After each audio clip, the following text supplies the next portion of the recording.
ചെങ്ങളായി ഗ്രാമപഞ്ചായത്ത് 2026-27 വാർഷിക ബജറ്റിൽ അടിസ്ഥാന സൗകര്യ വികസനത്തിന് ഊന്നൽ നൽകുന്നു.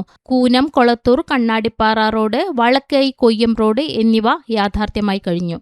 അടൂർ കടവ് പാലം കൂടി യാഥാർത്ഥ്യമാകുന്നതോടെ ഗതാഗത മേഖലയിൽ വലിയ മാറ്റമാണ് ചെങ്ങളായി ഗ്രാമപഞ്ചായത്തിൽ ഉണ്ടാകാൻ പോകുന്നത്. ഇതിനനുസരിച്ച് ഗ്രാമീണ റോഡുകളുടെ പുനരുദ്ധാരണത്തിനും പുതിയ ഗ്രാമീണ റോഡുകളുടെ നിർമ്മാണത്തിനും ഈ ബജറ്റ് മുൻഗണന നൽകുന്നു. 1.40 കോടി രൂപ പുതിയ റോഡുകളുടെ നിർമ്മാണത്തിനും 3.68 കോടി രൂപ റോഡുകളുടെ പുനരുദ്ധാരണത്തിനും ബജറ്റിൽ വകയിരുത്തുന്നു.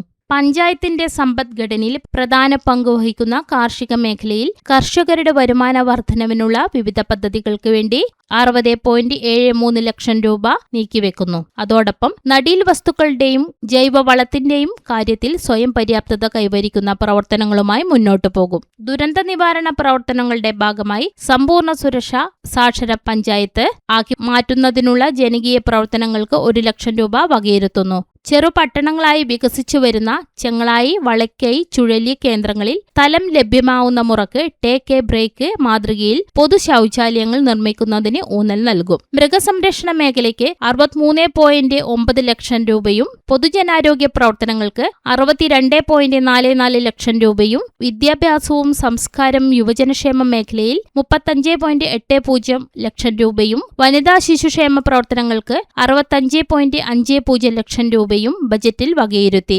പട്ടികജാതി പട്ടികവർഗ മേഖലയിലെ കുടുംബങ്ങളുടെ ജീവിത നിലവാരം ഉയർത്താനുള്ള വിവിധ പദ്ധതികൾക്കായി 88.45 ലക്ഷം രൂപ നീക്കിവെച്ചു. പുതിയ നികുതികൾ ഒന്നും ഏർപ്പെടുത്താതെ വസ്തുനികുതി, തൊഴിൽ നികുതി എന്നിവയിലൂടെ പരമാവധി തുക ശേഖരിച്ച് വിഭവ സ്രോതസ് വർദ്ധിപ്പിക്കാൻ ശ്രമിക്കും. ആകെ 40,73,743 രൂപ വരവും 36,48,77,750 രൂപ ചെലവും 4,23,85,993 രൂപ നീക്കിയിരിപ്പും പ്രതീക്ഷിക്കുന്ന 2026-27 വർഷത്തെ ബജറ്റ് ഗ്രാമപഞ്ചായത്ത് വൈസ് പ്രസിഡന്റ് കെ രവി അവതരിപ്പിച്ചു. പ്രസിഡന്റ് BP വിപിന ആമുഖ പ്രസംഗം നടത്തി.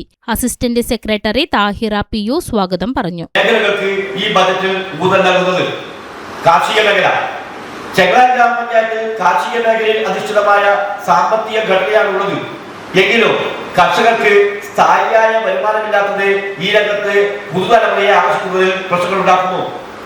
ആധുനിക കൃഷിരീതികളും ഉൽപാദന സംസ്കരണ സംവിധാനങ്ങളും മൂല്യവർദ്ധ ഉൽപ്പന്നങ്ങളും ഉണ്ടാക്കിക്കൊണ്ട് വരുമാന വർധന ഉണ്ടാക്കുക മാത്രമാണ് ഇതിന് പരിഹാരം. കൃഷി വിജ്ഞാന